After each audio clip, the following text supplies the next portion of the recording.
ரீசெண்டாக அதிகமான ரிவ்யூ வந்த ஒரு சூப்பரான அரேபியன் அத்தர் தான் இந்த ஜவாத் அல் லைல் ஹாலிஸ் அப்படிங்கிற ஒரு பிராண்டில் வரக்கூடியது.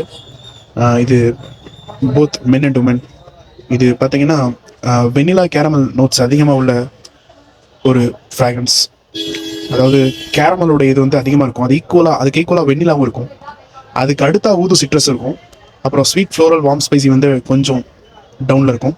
பவுட்ரி ஃப்ரெஷ் ஸ்பைசி அது வந்து ரொம்ப டவுனில் இருக்கும்.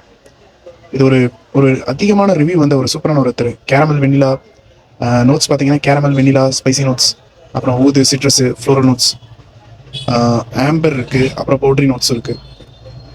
இது பார்த்தீங்கன்னா இது ஒரு பக்கா அரேபியன் ஃப்ராக்ரன்ஸ் தான், ஆனால் யூனிக், நல்ல ப்ரொஜெக்ஷன் இருக்குது. கண்டிப்பாக செம்ம ரிவ்யூ வந்தது இதுக்கு. ஆக்சுவலாக இது லாஸ்ட் டைம் இடையில இடப்பட்ட நேரத்தில் கொஞ்சம் இது ஸ்டாக் டிமாண்ட் ஆயிடுச்சு. அதனால் இது என்னால் ஈஸியாக இவ்வளோ நல்ல ரிவ்யூ வந்தும் கூட நாங்கள் ரிவ்யூ கொடுக்காத காரணம் தான். ரீசெண்டாக லாஸ்டிங்கும் சொல்ல வேண்டியது இல்லைங்க, செம்மையாக இருக்குது. 8 hours டிக்ளர்டாக நாங்கள் சொல்கிறோம், ஆனால் கண்டிப்பாக அதுக்கு மேலே இருக்குது. லாஸ்டிங்கும் நல்லாயிருக்கு. நல்ல ஒரு பிராண்ட் லுக்கோடு இருக்கக்கூடிய ஒரு சூப்பரான ஒரு ஃப்ராக்ரன்ஸ். ஆக்சுவலாக ஹாலிஸுங்கிறது ஒரு பெரிய ஒரு பிராண்டு. அதில் நிறைய ரொம்ப பிரபலமான ஃப்ராக்ரன்ஸ்லாம் வருது. ஸோ அதில் ஜவாத் அல் லைல் வந்து இப்போ ரீசெண்டாக அவங்க லான்ச் பண்ண ஒரு ஃப்ராக்ரன்ஸ் தான் ஜவாத் அல் லைல்.